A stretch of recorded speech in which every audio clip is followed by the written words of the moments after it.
Welcome to Beyond the Backlog, where we look at gaming triumphs, both past and present, exploring the strategies, challenges, and unforgettable moments that shape our backlog journey. On today's episode, we've got some games that we beat this month, coming in beginning of February, so let's take a look at what we did in January, as well as what we're going through, what our goals are, kind of all that kind of jazz. I'm Nick, this is Zack. Hello. And before we get into what we played in January, I just want to take a minute and kind of go over some of the biggest releases or like news articles of January and kind of just ask what you might be interested in adding to your backlog from those, or if they're all kind of for you. So I think the biggest release was probably Tekken 8. Okay. I don't know if you care too much about Tekken, but I think it's also a next gen or PC exclusive. So weird. So I'm not an owner of a PS5 or an Xbox Series. Yeah. So that's just, and I don't really care about brand new fighting games when they come out. So I think that's kind of a no for me. Yeah, but it's good though that fighting games have new games, because I know, like, I don't know if they come out too frequently. I'm not a big fighting game person, but Tekken's just got the crazy lore with it. And I think the other huge one that's currently going on right now as we're recording this is Pal World. Yes. And I think you'd have to live under a rock to not have heard about that, but there's zero interest in that for me. Like, I don't do early access. I don't do PC exclusive. Yeah. If something comes out where it's like a full retail release later, I might check it out, but I really don't care about it as it is right now. I don't care about it, but that's just because I don't think I would enjoy the style of it. Mm-hmm. I have friends that have just gotten way into it, to the point where, like, hey, you want to go do something? No, I'm just, you play one without me, do something without me. I'm just going to play on Pal World for a little bit. Because I think it hit that, what we've wanted for a long time, which is just some kind of more adult Pokemon. Yeah, right? Like, enough. The whole thing going on with it is, they think that they've taken Nintendo's assets and it's just kind of a ripoff of Pokemon. Whether or not that's the case, I don't really know. You have to wait and see how it plays out. I do know that there was a mod that reskinned all the little Pal World people into Pokemon, and that was taken down like immediately. I can understand why. Yeah, so Nintendo knows that it's there, but I'm pretty sure they released a statement saying that, like, obviously they have a legal team looking into any potential infringement, but obviously if it was that blatant and that bad of a ripoff, it wouldn't still be up and attracting millions of people. Yeah, so it's the company that came out with it, I believe their prior game was kind of the same thing, but ripping off Breath of the Wild. Mm-hmm. And I think if it doesn't hit those same kind of emotional notes, like, you can take everything and try to remake the game themselves, but if it doesn't have like the heart or the soul of it, I find that it's just not going to go as well. Mm-hmm. And then also, I don't know if you took a look yesterday, I think it was, the PlayStation State of Play came out. I actually did not see that, except for, I know Death Stranding 2 was announced, and that's literally the only thing I saw online. I wasn't a huge PlayStation one. I don't keep up too much with it. Some of the notes that I saw from people, Silent Hill 2 remake, got a couple more notes on that. I got more of a gameplay look at Judas, which is done by Ken Levine and some of the people that did the original BioShock. Mm-hmm. And it looks like it kind of hits the same notes that BioShock did and everything like that, like in terms of style and in terms of combat and that. So if it's something even remotely similar with a story that kind of hits those same notes and has that same level, then I'd be and that's the huge fan. Judas, yeah. Yeah, but beyond that, I think the other games that came out that I might check out if they end up on sale would be another Code Recollection on Switch, which is like 2 DS games, one of which never came to North America. Mm-hmm. And they're essentially just completely remade to work on the Switch there. And it sounds interesting, but it wasn't something I was looking forward to on release day. And then also the new Prince of Persia, having another 2D platformer Prince of Persia just sounds pretty awesome. So I've heard it's pretty good too, from what I've been seeing from people. But anyway, that's all I was looking forward to or heard about in January. So if you want to start us off with... That's Gaming Future. We'll go into Gaming Past / Present now. So we each beat 5-6 games thereabouts for it. We'll talk about those first, then we'll get into what we're playing on the go. I've found out that I have way too many games on the go, because as I'm taking notes, it's just getting longer and longer. But yeah, that's right. I didn't write down every single thing that I played a little bit of in February. It's just here's the things that I am in the middle of January that I will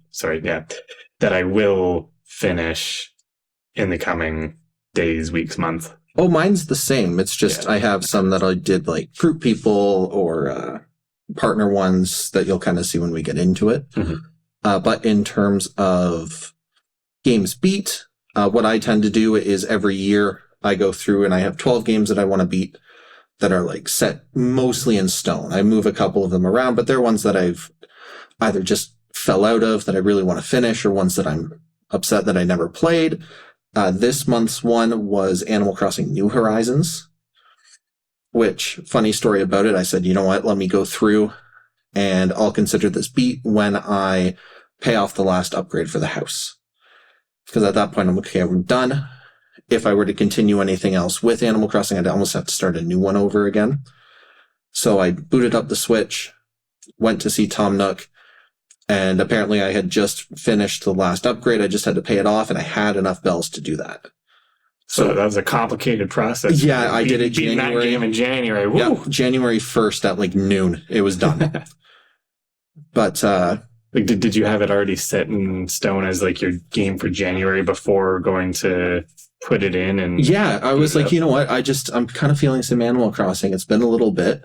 You got really into it when it first came out. I had family members and friends that were all into it. We would all have a little group chat where we go through turnip pricing and then go to whoever's island has the best deals just to go through and sell them all. But it's definitely a game that you have to do it every day or almost every day, because it's really easy to fall out of it if you don't have that routine. Did it pull you in for at least any significant time in January? A little bit. I just wandered around a little bit. But my thing is with like builders or cozy games that kind of in that vein, I'm not one for customization. Right? So like houses, I don't really care how they're set up. I don't really care about how things look. It's just more, what are my next objectives to work towards? I care more about things like getting all the fish, getting all the museum artifacts, things like that. Yeah. And I actually did spend a good amount of time playing New Horizons in January myself, and I'm putting it on my list of ones that are currently on the go. Yeah. But that was because I started it back in December with somebody who doesn't play a lot of video games. And so even just doing the co-op mode where one person plays, the other person pretty much just has limited options while running around beside them, has been a lot of fun. And it's not something we do every single day, but it's been fun to just pick up and play a few hours here and there. It's definitely better than, the old Mario Galaxy is the one I always think of, where the two players really just Wiimote touching the screen and grabbing all the star bits. Like, there's a little bit more to it. Yeah. Right. So the first game I'm going to talk about that I finished in January, did not start in January, is actually Hogwarts Legacy. Yep. And the first note that I wrote down for this was style over substance. And that is because right from the get-go, you feel totally enraptured in this mystical, magical land, and they keep that tone, they keep that, like, it's very consistently beautiful and awe-inspiring and so good to look at.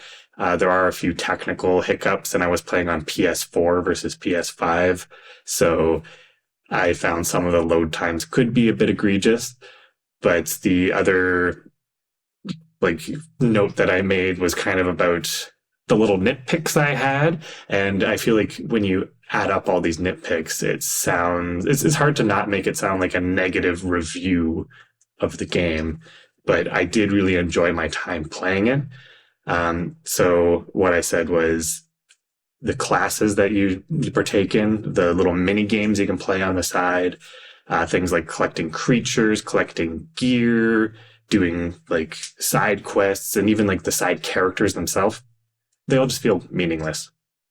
And it's because all of them are inconsequential to the actual story being told here. And because this doesn't feel like a Harry Potter game, and it's not trying to be, it's an open world game where you have a magic wand to do combat. And it starts to fall into just all of these things feel like checklists on the side. And even then, doesn't matter what animal you're flying. It doesn't matter how you go and search out more gear and like specific looking things. You can change the appearance of all your gear and just keep the stats. So even if you spend time collecting like things out in the environment to upgrade your gear, the next main story mission that you go for, you're just going to find better gear anyway. And you can keep your look the same throughout. So it almost feels like you're going out collecting stat points rather than actual gear. And like, I think with something like that, you either have to keep it so that the gear doesn't show up anywhere, or you have to do it where the stats are pretty inconsequential. And I think of something like the Dark Souls series, where sure, there's like, if you want light armor, you wear light armor, but there is a lot that you can really change around, especially when you get into Elden Ring. When it goes through that, a lot of their armor pieces just are more cosmetic than anything. And I feel like that's just a better way to do it for people that do really enjoy the customization and setting up your characters and everything. Yeah, and it's like when I was playing through something like Dark Souls, I didn't feel like I was picking gear based on how I looked. I feel like I didn't care how I looked, and how I looked was relatively inconsequential. Yep. Like the character creation, it's very in depth and very cool. But once you're wearing full set of armor, who cares if you have like a blue alien tint to you or not? Exactly. Yeah, I just whatever the default is, I generally go with. The other points I said were that for those who do like the world of Harry Potter, the initial starting time where you're just getting to the castle and exploring it, fantastic. And some of the very ending, like 2 or 3 hours of the story, fantastic. Everything in the middle, inconsequential. Do you think it would have been a better experience if it was an open world then, if it just went from story mission to story mission to story mission and you cut out a lot of that excess? Absolutely, because they just made too many things to try and collect that, as I said, the word I'm going to keep using is meaningless. Yeah. Just too much meaningless fluff. But the actual story, if you were to just strip it down to gameplay and story, like it would be comparable to like trying to play through like a Far Cry game or like an Assassin's Creed game where you can spend 3 times as long collecting everything if you want. But I personally just want to get through the main campaign. Yeah. Yeah, especially when we've got backlogs the size of ours. You can't exactly spend, 60, 70 hours unless it really pertains to it. Fair enough.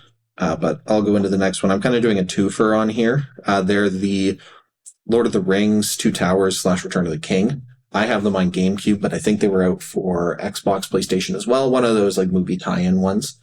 Really weird about it just before we start. They don't have a Fellowship of the Ring game done by EA in the same way that the other two were, because EA didn't want to deal with it initially. What do you mean? Like they did the first, they did 2 and 3. They did 2 and 3, 1. but they didn't want to. Yeah, and it was a weird thing. I did a bit of research on it where one company had the right to, like Lord of the Rings themselves, and the other, EA, I believe it is, has New Line Cinema, which did the Lord of the Rings movies. So because of that, they saw like the one did okay, and then EA was like, well, okay, we'll try our hand with these. And they're just perfectly fine. That's a statement. Yeah, the big issue I have with it, And I'll kind of separate them for now. Two Towers, I think there's no reason to go back into other than you like the Two Towers story. Mm-hmm. The Return of the King story, I think, is better. But also, Two Towers is only one player, which if you're doing a whole thing with Lord of the Rings, it kind of assumes that it would be couch co-op at the very least, right? One's Aragorn, one's Legolas, or one's Gimli. You go through, you do your missions, and then that's it. And they don't have that in Two Towers at all. Really weird choice. And then it's a hack and slash from like before some of the hack and slashes got really good. Mm-hmm. And it wasn't just like meat puppets kind of just bouncing up the score.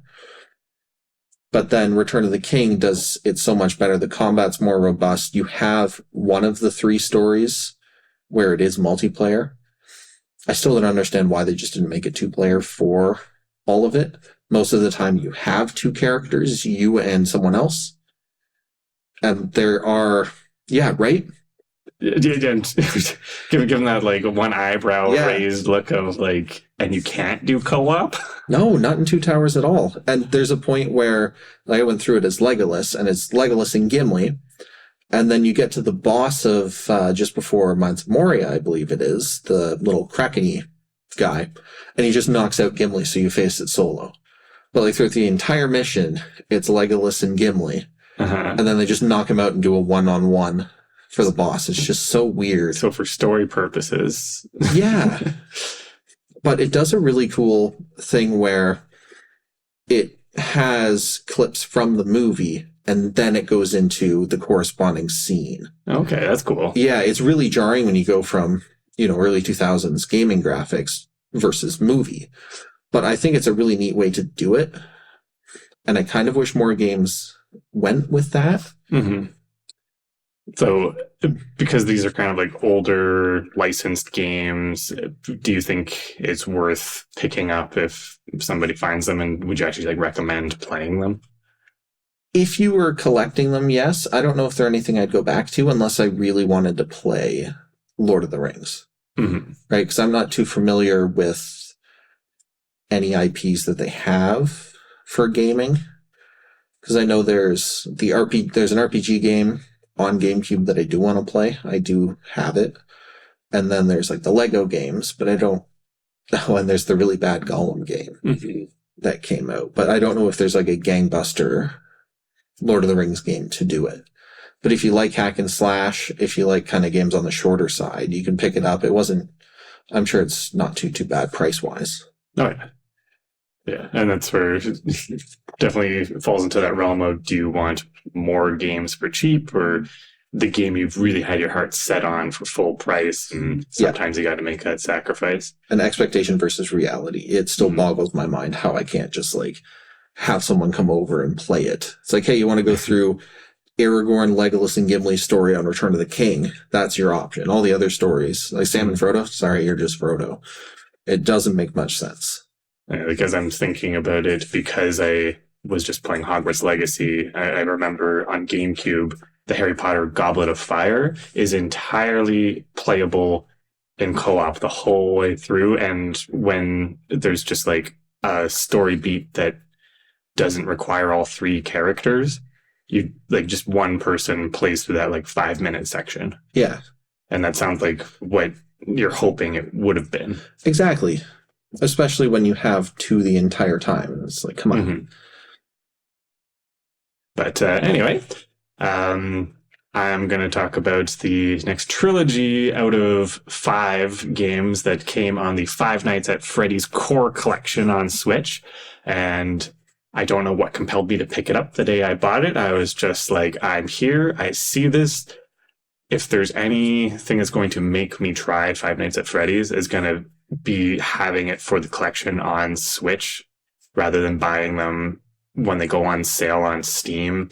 Because if it's on Steam, I'm probably not going to set aside time to go play it. I just don't really find... Yeah, they're not the games that you play on PC. Yeah. In terms of my expectation going in, I had seen all the game theory videos breaking down the lore before. There's like way more than there needs to be. And I think part of my motivation to go in was seeing that Matt Pat was retiring. And that made me just kind of, it just was on my mind. I went in for the first time, having not seen any footage from them since they first came out in like 2014, 15. And it was actually genuinely nerve-wracking as like a first time playing it yourself. But obviously I know what to expect. I know the mechanics of them, so it wasn't a challenge per se, but I think it also isn't as fun to play on a Switch as it might have been to play on a PC. Like I had the headphones in and everything, lights off, but I just made a few little notes because I was like, it's a simple, but it's an effective horror game. There's a reason it blew up. Is it kind of like Amnesia, as someone who knows nothing about Five Nights at Freddy's? To put it briefly, is essentially pre-rendered still images, and the animatronics that are quote unquote moving around the facility are just represented by still images, and so you just see where they are in relation to you, but the sound design is really good. So anytime they move from one room to another, like they'll make a little like or if somebody's in like the kitchen, you'll hear like rattling of like pots and pans and stuff, but you can't actually see the kitchen camera. So it's like a way to know where somebody is without having to find them. So it's essentially just a game of hide and seek. But if you fail to find them, then you're going to get a jump scare. And if you try and put your defenses up the whole time, you're going to get a jump scare because you're going to run out of power. Okay. So it's you have like your door. I feel like man, I'm sure so many people could explain Five Nights at Freddy's better than I can, but like you're balancing keeping a door open, and if you close it, it drains your power really quickly. You have lights at the doors to see if somebody is there that also drain your power really quickly, and then using the camera system also drains your power quickly. So you want to interact as little as possible while still keeping yourself safe to last the duration of the night. But first one, better than second, better than third, because the first one was just simple and a good balance of the mechanics for like the scope of the game being like just a little indie game with like 20 still images, is that it was very effective. The second one tried to add too many mechanics, specifically one animatronic where he doesn't give you a jump scare, but he'll appear in your office, and it's the balloon boy, and now you can't use your flashlight. And so as long as he's just chilling there, and you like it's a random amount of time he might be there, you can't use a flashlight to stop things from coming down the hall. Now you're dead, and you had no choice but to just sit there and wait for it to happen. And I found that frustrating. And then there's also another one where it's a little music box that you have to keep winding up. So it's like instead of just balancing three things, like you did in the first, the second one feels like you're balancing like 6 or 7 things. And even if it's not true, it's just like the stress is high, but the fear is low. And then the third one was the worst of the 3 that I played, and I'm going to jump into 4 and 5 later just to say I tried them all. Yeah. But the third one is the one where I couldn't make it through it. I just was very frustrated because the way the cameras are being all like staticky and hard to see, but they made the actual still images of the animatronic moving around ridiculously difficult to actually see where he is on it. So I was essentially just at the mercy of RNG as to whether I succeeded or not, and I just could not get the hang of locating that monster. So I just gave up because that was not fun. I was not enjoying it, and I wasn't going to force myself to just try nights 4 and 5 over and over and over until I succeeded. So I did retire that. I'm crossing it off as beat, but I do think 4 and 5 are going to be more enjoyable. So I am going to play them at some point in the coming week. It sounds like they had the same issue that a lot of games that got big with like minimal things is like, oh, I have all these extra resources, so let's try to push it all forward, let's bump it all up. But it loses the essence of what made it popular in the first place. And I think for 3 specifically, if the images were just a little bit clearer, it sounds on paper like the most fair and balanced one, because you can actually control the motion of the animatronic by kind of luring it to different rooms. But as I said, if I have no clue where it is and can't find it no matter how hard I try, then that mechanic just... It falls flat. It falls flat. See, I've got somewhat of a trilogy as well coming in here. I beat the first 2 Mass Effect games. And those ones, I had beat the first one, and I don't even think I really made it into the second one all too far, way back in the day when they first came out. But Steam had a really good sale on the Legendary Edition, which has all 3 games and kind of, I believe, all the DLC and various things with that. So I went through them. I could not put them down, basically. I would go to work, come home from work, and then play a couple hours of it. And I don't know why. I think it just hits me in that fun sort of RPG feel where you get the party changing. Like, it gives me nice the Old Republic vibes. Mm-hmm. And it's not the same system or anything, right? It's a shooter versus a almost D&D style roll to decide what actions that you do. But in terms of you're making a party, you're going to different planets, and then you have little side quests to do in there as well as main missions, it gave me enough to do that I was satisfied. I do think the second one winds up being better. There's just a little bit more liveliness to the world. I've definitely heard the second one. Generally, the second one is as the best. Seen as the best one. I kind of enjoy the simplicity a little bit more of the first one because it almost runs into the issue that most RPGs have, in my opinion, which is you need really good conversations, you need really good story points and like little side things, or there's no reason to really talk to 90% of the people around. Mm-hmm. And I think because me not being somebody who particularly cares for RPGs, that sound like Mass Effect sounds like the kind of like action-y RPG that would retain my interest and would keep me going. And I thought it was funny that you were playing the first one. I came over like a week later and you're like, yeah, I'm on the third one now. Like, hot damn, boy. Yeah. And then what happened with the third one is, I forget if it was time period or they just changed up the graphic style, but they changed up the graphic style. You said the graphics. Yeah. The graphics really not take me out of it, but it's enough to where I want to put the third one down. Cause I think I had just played the intro and come back to it when it's not as fresh into my head. Because I was starting to get burnt out on it as well, which makes sense when I have probably 20 to 30 hours in both of them. And I did it over the span of like 2 weeks.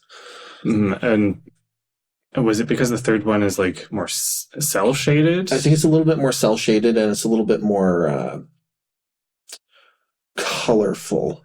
Mm-hmm. It was the big change of graphics from that deep grays that were going on in the late 2000s into the more, well, we'll have black borders around things, but then have blocky colors, if that makes sense. It's that style, which is still good, but when you've played 2 straight games where they're pretty well the same and then going to the third, it's pretty jarring.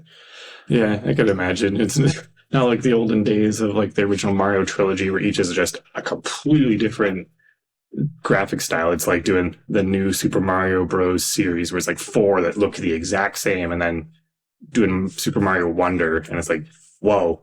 Exactly. Like, is the same gameplay just like, holy, this looks so different. I do really like that they're all bundled together because with the Mass Effect games, if you've set it up in such a way where you pull your old character, you do have story choices that you made in the first game matter in the second game, and then those matter in the third game. So it is kind of nice to have that change. So when do you anticipate actually giving the third one a try? So the Legendary Edition is on my 12 and 12 list. Mm-hmm. I think it's going to be maybe March, maybe April. Yeah, well, the story is still fresh enough in your brain, but It's been enough time, and I've kind of played other games because I worry just getting RPG'd out.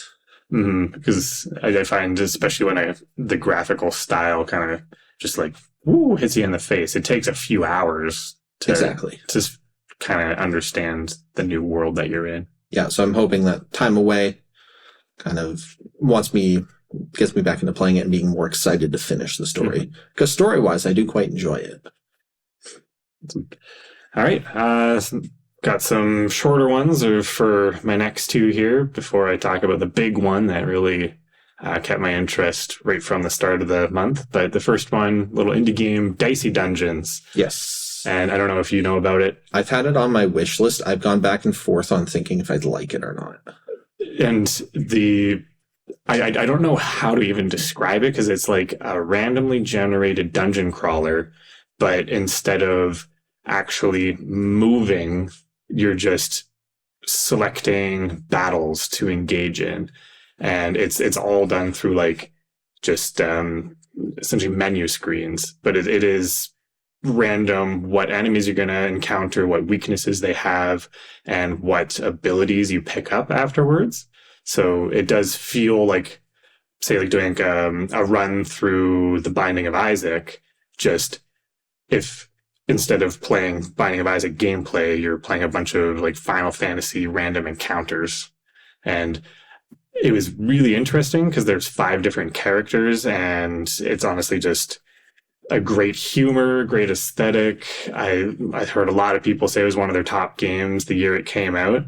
And compared to, say, something like Hogwarts Legacy, where I'm like, what you do in the game doesn't really have any impact. It's like right from the get-go, the gameplay style of some of them forces you to constantly be swapping out your abilities. Like one of them is quite literally every battle, you get rid of one of your abilities and get a new one. So it's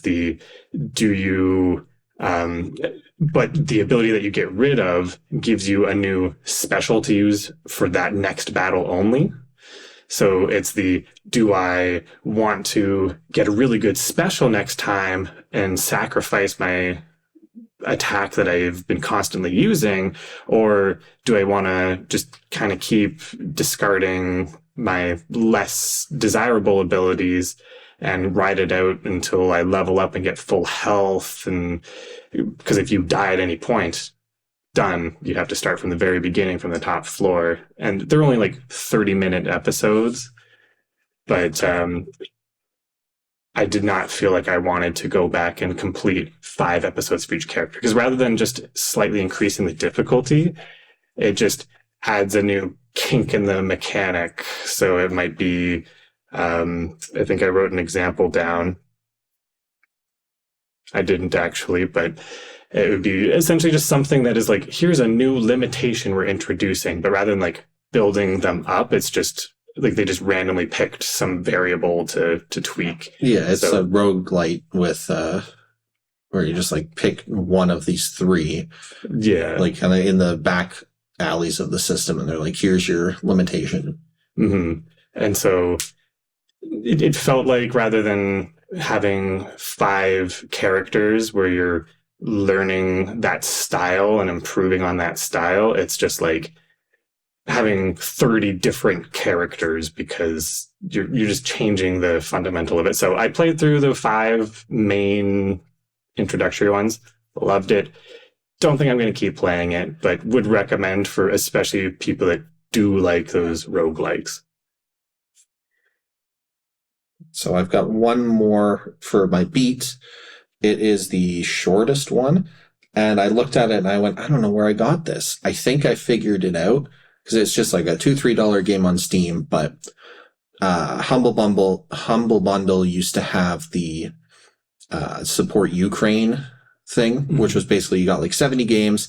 It's like $65 Canadian. And I was like, yeah, obviously I'll get that. And some of the games were like, oh, these games are great.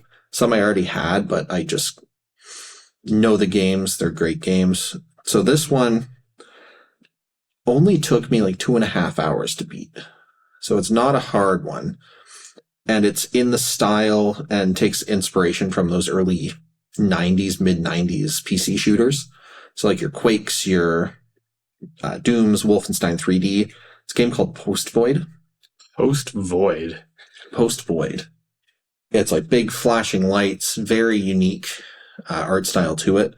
But the gist of it is you've got your weapon in one hand. You start with a pistol, but you can change it around. And you have a skull filled with liquid in the other. And you're just trying to get through this maze with various people shooting at you before your skull runs out of the juice. It's constantly coming out of it. So you do that, you get to the end, skull fills back up, and you get a little extra ability. And then you go through, I think there's like 13 chapters, and then that's the game.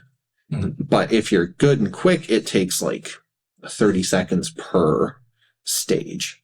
But it is a time limit. If you get hit with anything, more juice falls out of it, and you can kind of tell. And then when it's 3 seconds left, it really pops up and shows. Mm-hmm. But it was such a adrenaline-inducing game. Like, you get all hopped up on it because you go and you have a good run, and then you just die, and you're like, you know what, let's go again. But it was good. It was a nice refresh from all the longer games that I played. Yeah. And it was one where I just kind of went through. I was like, okay, I'm going to install these Steam games, kind of whip through them, see what they are. And then I stuck on that one for just, 15 minutes here, 20 minutes there until I beat it. And I was like, cool, I beat it. That was fun. Mm-hmm. And then it's still installed. Normally I just uninstall it, but I could see myself going back to playing it. Absolutely. And I also played one that was a very short little indie experience. And it was actually one that the only reason I picked it up in the first place, because you look at it, it doesn't look like anything special, is Love. And I picked it up because it was free on the Epic Games Store.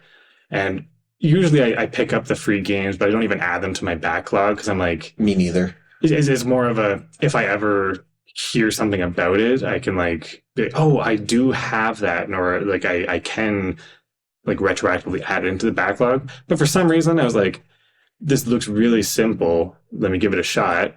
And it was literally just like a 30-40 minute game, 16 stages that are about the size of Super Meat Boy stages. Yeah, it was at one point, just before you go on, it was a free on PlayStation Plus at one point as well. Okay, yeah. Way back, 2018 maybe. Mm-hmm. Back when I had PlayStation Plus, I would get them every month.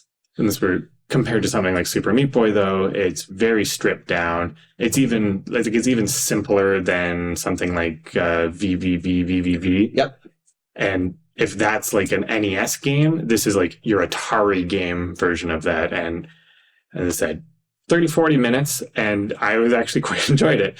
The main mode is, rather than having lives, you have checkpoints. So because they are long levels with lots of obstacles, it's just you could try and make it through the entire screen without dying once, or you can set down checkpoints at any flat surface, and the goal is pretty much, can you make it through the whole game while only setting 100 checkpoints? So you can challenge yourself to get as far as you want, or if there's a really tricky section, you can just set 3 checkpoints through it, and then that way, if you run into a spike, you don't have to go through every single obstacle. And I just thought it was a good balance. And if you aren't quite ready for that, you can play through the whole game with unlimited checkpoints and just go inches at a time if you really want. Or you could just be absolutely crazy and try and play through the one life mode. I do like games that have that sort of scaling difficulty with it. Mm. And I liked that it was essentially pick your own difficulty. Exactly. Yeah. Just having an add-on, and then it's, it's like when you play a Mario game and you wish that you had more to it, right? Like the green stars in Galaxy or Galaxy 2, whichever one. But I believe that's it for games beat, unless you have another one. I also did play Super Mario RPG. That's right. And that was because I set out for, instead of just 12 games in 12 months, I liked that idea and I wanted to borrow it. But I struggle to set aside time for RPGs. So I thought I would do 12 RPGs in 12 months. And the first one is, I was super excited when they announced Super Mario RPG. picked it up when it first came out, wanted to get to it sooner rather than later. It's one of my favorite Super Nintendo games of all time, so it just sort of made sense. But they did make this one very easy.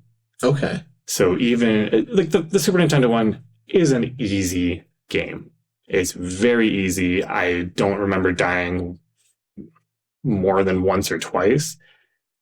But this one, even though I never really felt like I got the hang of the timing of some of the attacks and blocks, like when I play the Mario and Luigi games, I feel like I get the hang of it really quickly. When I played it on the Super Nintendo, I got the hang of it really quickly. For some reason, I was not getting the timing down this time around, but I still was nowhere close to getting a game over the whole way through. And I'm like, they somehow made the timing difficult or more precise or something. But it wasn't punished. But I didn't feel punished, yeah. So I didn't get any game overs, despite feeling like I never got those timings down. And that being said, though, I enjoyed playing through this. Like, it's only a 15-hour campaign, and I loved playing through it again and just kind of going over the game because I haven't played it since I beat it on Super Nintendo over a decade ago. So it was just fun. Only things I'll say about it, though, are I wish they would have fleshed out the idea of like Smithy as the big bad boss and his gang of sentient weapons, because they don't really have anything in the story except for just being the boss at the end of an area, and that there's only like 3 of them out of the 7 stars that you collect. Only like 3 of them are behind bosses relevant to the actual like big bad. The big bad. And then the other thing on the positive side is that it has such amazing use of just visual comedic gags, which you rarely see in video games, let alone RPGs. And so it just makes it feel very uniquely Mario, and that alone makes it worth playing through a relatively easy game to just experience that world and that humor. Now, would you say if you were to recommend someone play it, would you say play the Super Nintendo one, or would you say play the new Switch one? I think for the ease of availability, obviously it's going to be, or for somebody who's used to modern conveniences and stuff, just play it on the Switch. But if you are a collector and you have a Super Nintendo and you're interested, definitely worth owning, worth playing. And I think if I was going to replay it again, I am going to play the Super Nintendo one again. Yeah, that makes sense. It's one, you have both, so just kind of alternate between the two. Then we've got our games on the go. So these are going to be ones that we started and either didn't quite finish, or they're ones that kind of multi-month process. Some of them are because like we'll play a couple of the games ourselves, kind of like an old school couch co-op way. But we'll start with those and then get into kind of what we've each been doing individually. Mm-hmm. So when we play, we'll kind of flip between single player games or co-op games, just whatever is more convenient and kind of easier for us to do. First one that we've got is Banjo-Kazooie Nuts and Bolts, which we just started because we want to do a show on Rare. Ooh, boy. Nuts and Bolts. Yeah. And we said, you know what? We don't know a lot of Rare games from after the Microsoft acquisition. Mm-hmm. Right? So we were like, you know what? I own the game. I picked it up for like $15 at a local game store. I was like, you know what? Let's just try it out. We think that it'll be, do it a day, and then we'll have our opinions of it, and we'll just add it to when we talk about Rare as a company. But I don't know about you, but I'm enjoying my time more than I thought I would. I think it's hard to come in without some preconceived notion that this is where it all went wrong. And the things I put down about it are that it's not as terrible as the internet is claiming, and it's easy to bandwagon. It's easy to get on one side and stick behind it and not budge your opinion. That being said, it's not like I need to play more of this and I want 100% this game. It's a happy medium in between where I'm like, it's an all right game in its own right. I feel like they could have done without the Banjo-Kazooie Nom. What am I thinking? Like the nomiker. Yeah, Is that a word? the moniker. Moniker. Oh, I was like, I could see that. I'm like, Nom sounds wrong. Yeah. Anyway, but I think as long as you remember it's not a 3D platforming Banjo-Kazooie game, it's an all right experience. Yeah, I would give it maybe like a 6 out of 10 from what we've played so far. I could see it going down a little bit if when we take a look and we do beat it or get it enough where we're like, okay, we're done with this, if there's still a lot of extra annoying, frustrating parts of it. But I think it's a okay game. It's perfectly fine. I think that the game starts really slow. Yeah. And it takes a while, one with like the tutorial portions of it. But for those who don't know, you kind of travel around in a car. That was one of the big gripes with the game when it came out. One was the graphics. Banjo doesn't look like Banjo. I would almost argue that he does. It's just the more blocky persona that you just don't notice as much on N64. But I don't understand why you're in a vehicle for most of it. At least the other thing that they changed from being a 3D platformer to, it is still by genre a 3D platformer, but the other thing they changed is instead of having a kind of open area structure, it's just little jiggy things on a mini map you approach, and then each one is a mission. So rather than feeling like you're extracting jiggies from the world, it's quite literally just, hey, do this timed thing, and if you do it in a good amount of time, then you get the jiggy. It's reminiscent of, I want to say like a worse Diddy Kong Racing with like the weird need for speed elements where you're going to places and having expectations to do. Because I think what Rare's mindset might have been was, okay, well, let's try to get more of this racing portion in. I don't know. It doesn't feel like it's a weird racing game to me. No, it's a weird game. But that's where I was like, if you said Diddy Kong Racing, and my heart was, I was like, whoa, where are you going with this? That's where I prefaced it with the worst. And that's where I was I'm like, maybe we'll save this debate for when we've played more and are doing like an actual review. Yeah. Whenever that happens. But it's one that I don't know when we're going to finish. It could be February. Could be February, could be March. But we tend to flip between a couple.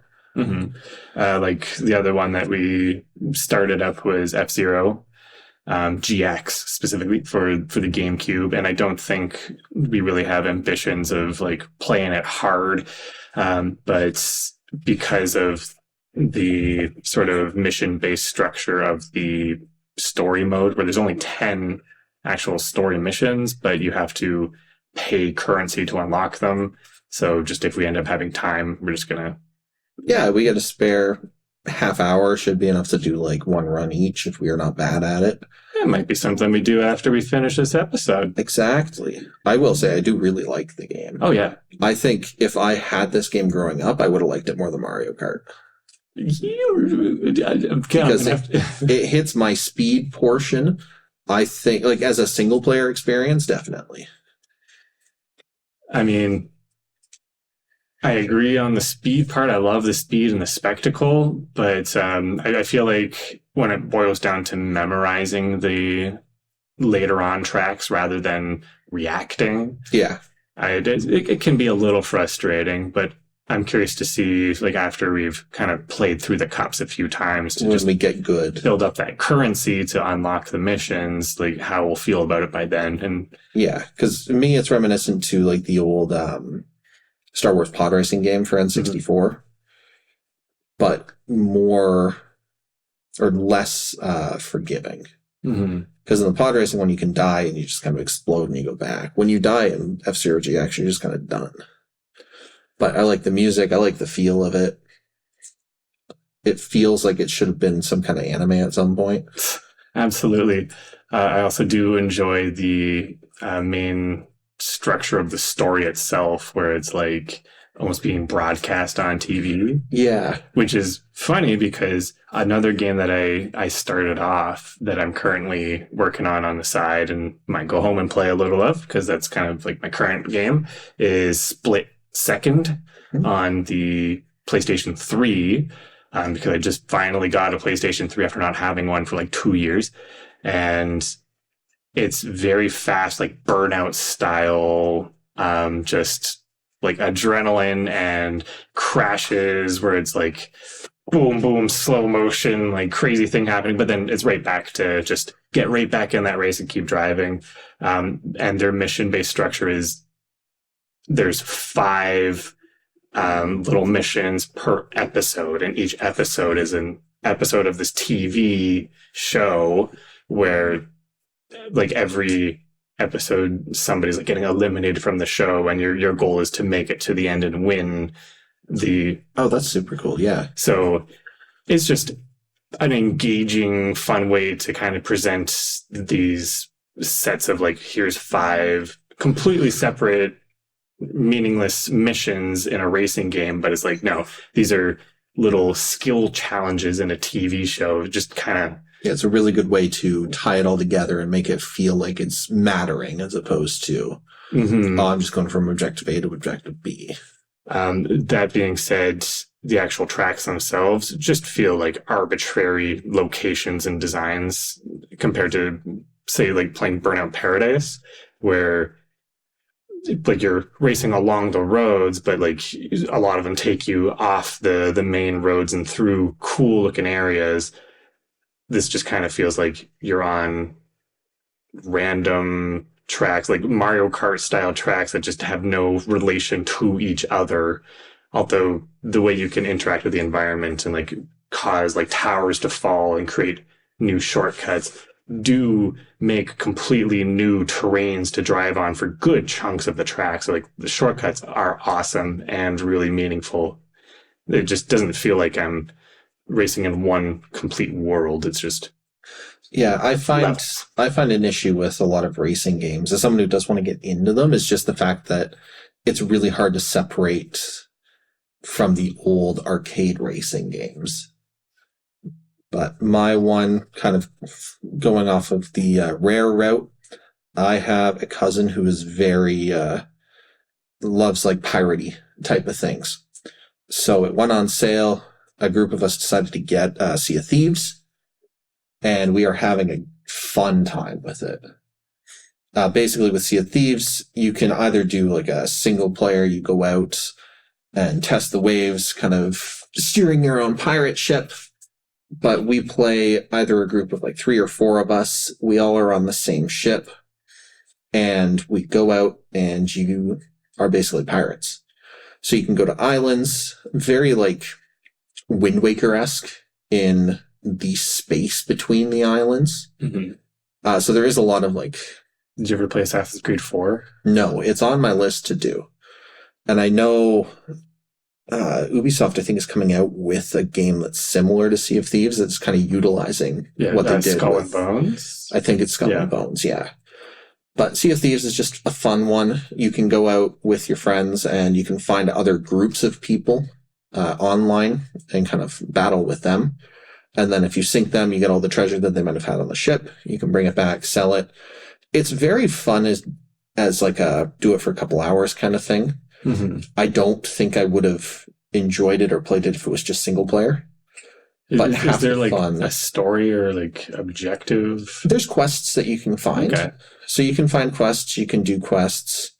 But I see it more as that kind of open world. The whole point of it is to do it with your friends and have a bunch of fun stuff. Like we went and found a mermaid shrine and it was a big puzzle that we had to find with it.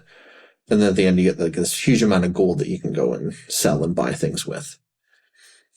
So it's very much entirely based off of how good of a group that you have.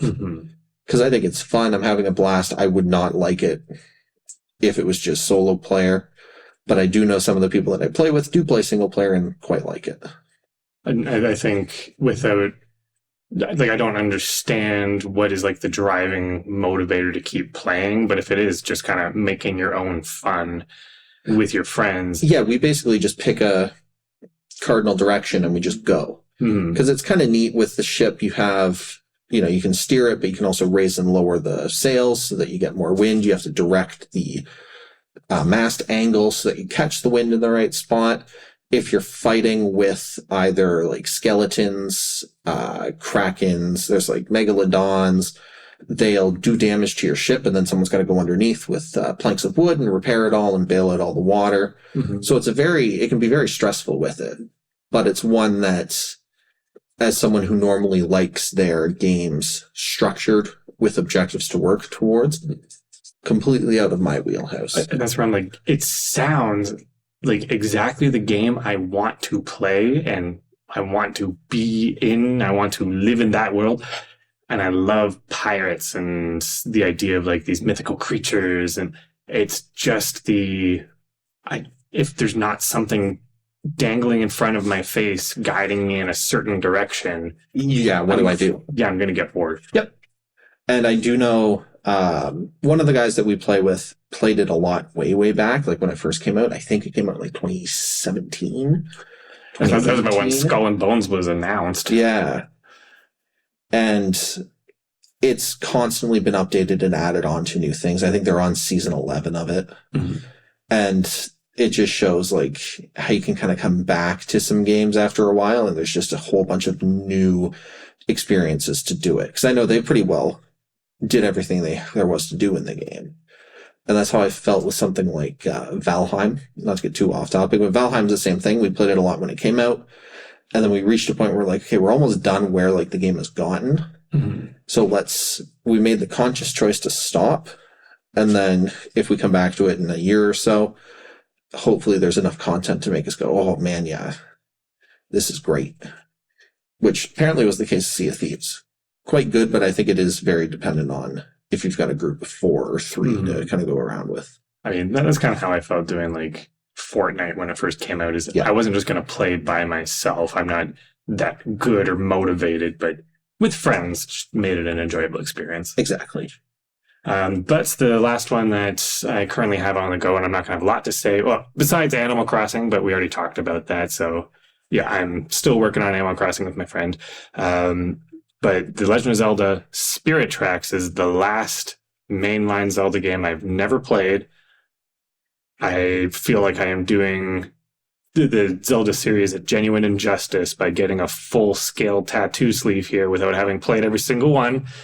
But I was also pretty confident when we made our top 10 Zeldas that Spirit Tracks was not going to be on there. Yeah, I haven't heard glowing reviews. I've heard people frequently say it's like one of the worst ones, which is why I didn't like jump at the thought of it. It wasn't top of your list. Yeah. So I've barely started it, but it does feel kind of like recycled the way that it feels recycled from Phantom Hourglass, the way that Majora's Mask recycles Ocarina of Time, or Tears of the Kingdom recycles Breath of the Wild, Oracle of Seasons and Ages recycle Link's Awakening in terms of like assets, gameplay. Yeah. So it does feel like a Phantom Hourglass 2.0, but I love the way those other games are able to branch out and totally change the story and like structure of it to something totally different.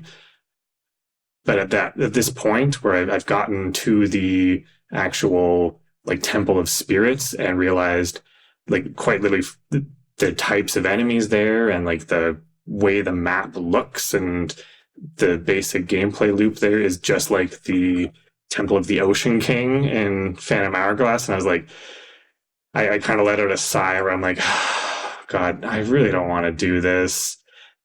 But I'm about to enter the first dungeon. I'm looking forward to it. I'm hoping that it's going to be a lot of fun, but I'm going to save my full review for when I actually play the game. Yeah, absolutely. It's also one I haven't beaten or completed. Yeah. And like I'm genuinely excited to see what they do different, but it's going to be a big check mark off of your list, right? A huge series completely done. Then you can just choose to go back to whatever ones you decide, right? Yeah. But I've got a couple more because I apparently keep way more on the go than I should. But I do have a Nuzlocke run, a Pokemon run with a friend of mine that I'm going through on Alpha Sapphire. I think it's noteworthy because I haven't played Alpha Sapphire or Omega Ruby. When you said this is the one where it's like the life link or whatever? Yeah, it's a soul link. So Soul link. basically how a Nuzlocke works is you only catch one Pokemon per route, and you name it. If that Pokemon dies, you can't use it anymore. You either release it or you put it in a different box. So how a soul link works is yours is tied with your friends. So if you found like Route 101's Pokemon, they're all together. So you kind of go through the game, you kind of figure out what party works best for the both of you to fight the gym leaders. But we also have it set to be randomized. So who knows what kind of Pokemon that you're going to get. And it's just a fun little one to do. I really enjoy the fact that a lot of these older series have community ways to give more replayability to it. And actually, because Gen 3 is probably my favorite generation, when I got Omega Ruby and Alpha Sapphire, I decided to do Omega Ruby as a Nuzlocke. And that's the first one I did. And I really enjoyed playing through those remakes as a Nuzlocke. Because I find it turns it away from an RPG and makes it more like a puzzler, which I really like. So you can kind of sit and think and go, okay, what is the best route and the best team that you can come up with instead of just, I'm just going to over level everything and just kind of brute force. But it was also kind of, those came out around the time that Pokemon was going the route of being a lot easier. Yes. So I think adding that extra bit of challenge is what I needed to just like keep me motivated. Yeah. And I don't know how they're going to do Nuzlocks. I haven't taken a look to see how people do Nuzlocks with like Sword and Shield or with Scarlet random encounters. Exactly. Yeah. Kind of changed. Yeah. On the same Pokemon note, I've been going through the original Pokemon Stadium.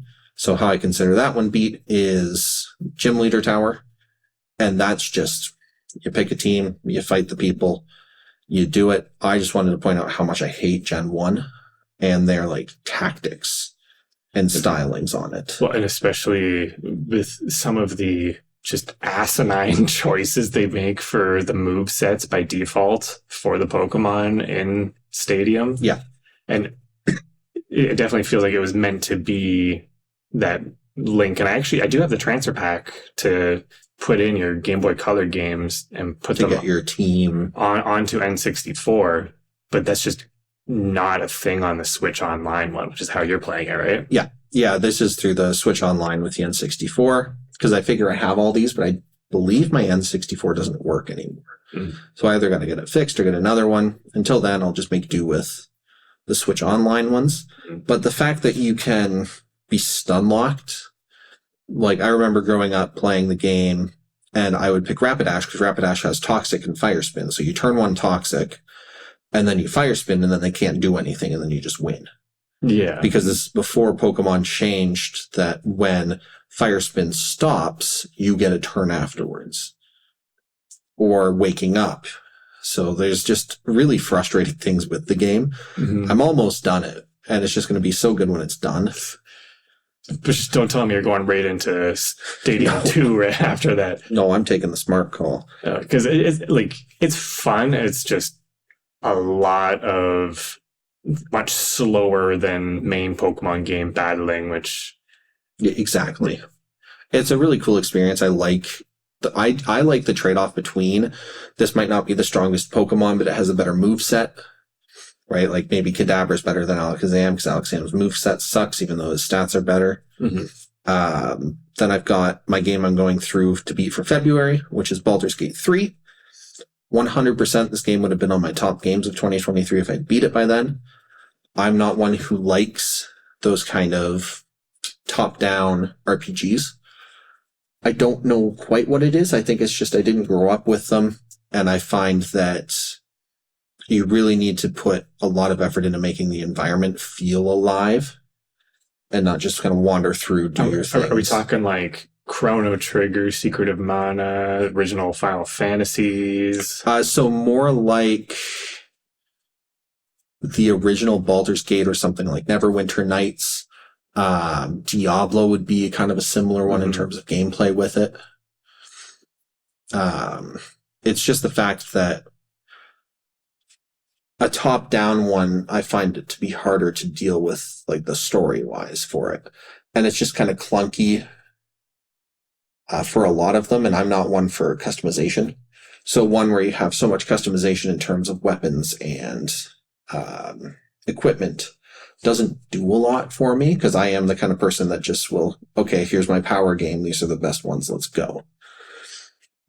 But it has enough extra scenes, and the story on it is good enough that it kind of elevates it beyond it. I don't know if it's a game that's going to make me like the genres and like the style, but it's a game that I like. Mm-hmm. I was going to say, because I remember you mentioning something like Witcher 3 just didn't really interest you. Yeah. Like, is it comparable to that style of game, or is it more rooted in like choice-based, like D&D style? It's very D&D style.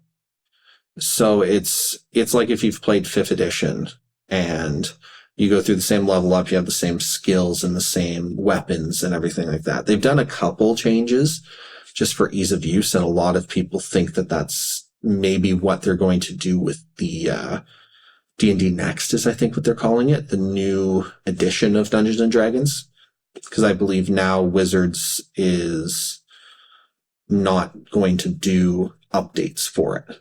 It's like, here is our next D&D rule book. This is the last one. So I think they're stripping it down, making it a little bit easier.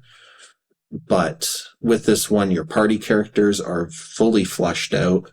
You have scenes with them. Your choices matter. There's like, how it tends to go is your act 1, you're building up the story. Act 2, you've got a couple big story points. And then Act 3 is kind of the resolution of a lot of them.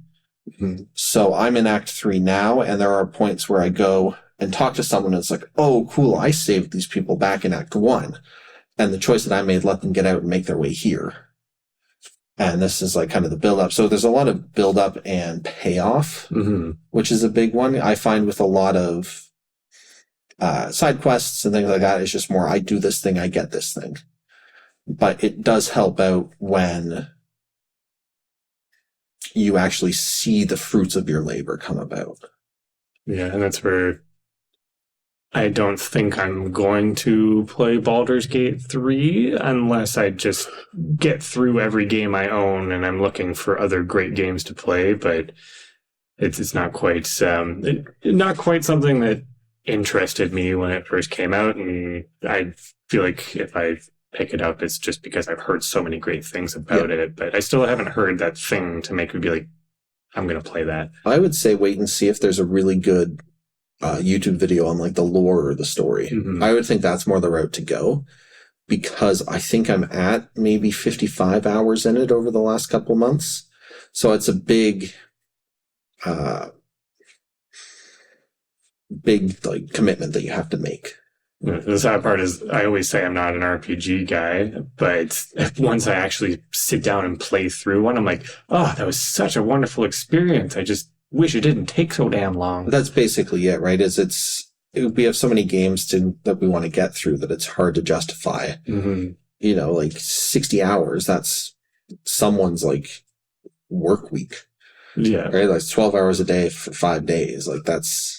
Well, especially when I'm in class 4 days a week, working another day or two on top of that, and just getting like an hour or two to play in the evening. That's like me setting aside that time. Exactly. And then we've got this, which makes it cut into more of it, but then it makes it a little bit more worth it. All right, that's it. We're done here, wrapping up. Yeah, exactly. Gotta go home. Gotta play Split Second.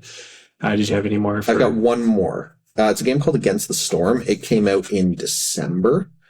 And it was one that I kind of had my eye on because it's a city building game, but it helps out with all the issues that I have with city building games. Mm-hmm. The problem, like we discussed kind of throughout this show here, is objectives and what do you work towards, right? I feel like something like City Skyline, as good of a game as that might be, I don't think I'd enjoy it because what am I doing with it? Mm-hmm. But with this game... it's a post-apocalyptic game where you have the central city that is fine, but the whole rest of the world was ravaged by this blight storm, which is like evil storm. But when it subsides, the queen of your kingdom sends out a bunch of viceroys to get settlements. And those settlements just get supplies and equipment and everything to bring back for the next blight storm. So all you're really doing is you're setting up a settlement, you're completing X objectives, and then it ends, you've completed it, you can choose whether to continue the settlement or go back and get your... Like how long is the objective span that you're working towards? Because I think say something like Roller Coaster Tycoon, it's like a year is an hour of in-game time. I would say maybe about half an hour. Okay. On average. That's not bad then. No, because some of your objectives will be like, oh, we want your humans resolve to be at this point, or we want X many humans, or we want this amount of trade goods or building materials. And then when you're done, you get the bonus for that level. And then when you complete everything, you get experience and you get your kind of currency to use to upgrade stats. Mm-hmm. So it's like a city building roguelite. Okay. Which is super interesting. But I figured, you know what, I think this solves my issues for how I don't like city builders. So I've tried it. I've really enjoyed it so far. But it's one that I can see myself just stopping. Yeah, how much game is there from what you've gathered, or I think I'm still relatively early. I haven't reached the point where the blight storm happens and then you lose all your settlements. Mm-hmm. I just worry that there isn't much substance beyond, right? Like, what do I do once I get the feel for everything? Mm-hmm. But I also don't know how the difficulty scales and things like that. Well, I look forward to sharing more about it when you play it a little more. But right. Then we'll wrap up here with kind of our goals that we have for the month of February. Yeah, I was going to say, I just have a few quick bullet I've points. I've got 3 goals. If you want to start, we can just kind of whip them out real quick. Yeah, so because I did want to play an RPG each month, I might change this, but Pokemon is a traditional RPG. Mm-hmm. So I was thinking of playing the latest generation of Pokemon because we do want to do an episode where we rank all the generations, and I do want to have that one played before we get into that. Yeah. Because I do hear it is a great game despite some of those technical rough patches. And I have played every generation up until now, so what's holding me back? Just the amount of time. So might as well jump in, make that my game I'm going to do in February, as well as finishing off those last 2 Five Nights at Freddy's games from the collection, because even if I'm not enjoying it as much as the first one, I feel like the first one's the only one that I actually recommend. 2 and 3 didn't need to play. I don't think I'm going to feel like I needed to play 4 and 5, but who knows? Check in next month and we'll let you know how it went. Yeah. But each one is only an hour or 2 before it's either over or I'm just I've seen all there is to see and it's time to move on. And then the last one, because after talking about Metroid Prime and how much I loved it last list that we did, I kind of thought maybe Metroid is going to be a series I'm going to try and finish all the games for. And the 2D games that I haven't played before, the first Metroid, that I haven't beat before, the first Metroid and Super Metroid, which are both on Switch Online. So I thought I might just have the time to pump those ones out. And so that kind of gives me a couple games to work for in February while I'm still in school and still playing Animal Crossing on the side and wrapping up the games I'm already in the middle of. And they're really nice to just kind of stop and start. Mm-hmm. Right, unless it's been 3-4 weeks, you kind of don't lose your spot. I was gonna say, in Super Metroid, as long as you aren't in the middle of a hallway and don't remember if you're going left, right, up, down, then yeah. I've got 3. 2 of them are ones that I've talked about here. I want to beat Baldur's Gate. That's my 12 and 12 game for the month of February. I'm real close. It's just a matter of kind of pushing through, and then that'll be a big one done. And Pokemon Stadium, which again is the same one. I've just kind of I'm too stubborn and too frustrated with it. I was like, I'll give it a couple days, go back to it. The third one I want to do is just a Steam cleanup. And that's basically, I have bought so many bundles and collections over the years that I wanted one of the games and bought 6 because it was cheaper than just getting the one, that I just want to kind of quickly go through all those, see which ones are worth continuing, see which ones I'm going to be like, okay, beat. I don't tend to count those ones when we talk about the beat games because... Yeah, I was going to say there was another 2 or 3 I marked off as beat. Yeah. And it was because I legitimately just forgot to check them off when I played them. Yeah, I'll go through. That happened to me with Dark Souls. I had a Dark Souls on PS4 and I just didn't realize. Well, I was going through, I was like, oh, yeah, I have technically beat this one. That's why I'm like, Bendy and Link Machine is going to be on my January 2024 games beats on Backloggery, but I played it like 2 years ago. Yeah. So yeah, you just scan through and you go, no, I've beat this one. Yeah. So I'm hoping this way, like I can hide some games in the library, clean it up a little more, just so that when I'm scrolling through trying to find something to play, it's just not. Yeah. And it's less intimidating to look at like a list of like 20 that you still really want to play versus like 100 where like I don't know, this one could be 5 minutes of my time before I give up on it. I just haven't given it that shot yet. Exactly. And when you have 10 years worth of bundles and things like that, I've gotten a lot better in the last 4 or 5 years, but that bundle for Ukraine really added to it. And back in the day, getting like 6-7 games because it was like, oh, it's like $20 or oh, it's like $15 and this game regular is $10 that I want to play.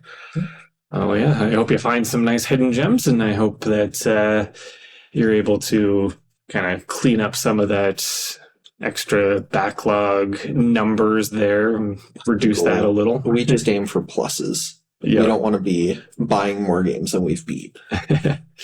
Hey, I've done well so far. As I said, none of the games that came out in January were ones that I had to buy, and I didn't even go out and get any older games in January. I was good. Yeah, right.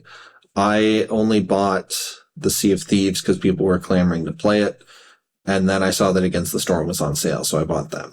So at least I bought 2 games, even though I just said I wasn't going to. At least I've played them and put some time into them. Maybe that'll be my other question I'll ask. What'd you buy? in future ones, because I didn't even think to ask that because I didn't buy anything in January. But no, it was just the 2. My goal is to buy as few games as I can this year, just to kind of really work down and knock down some of my games. Yeah, that's where it's definitely that quality over quantity, especially when you have hundreds to get through. Exactly. We're going to do this at some point in the next few decades. Mark my words. Yeah. Exactly. But that's all we've got for today. Next week, we'll have something else. I don't know off the top of my head what we'll be doing. Maybe I should get to that rare episode. Maybe that rare one that we've been taunting them about. Yeah. Heaven forbid.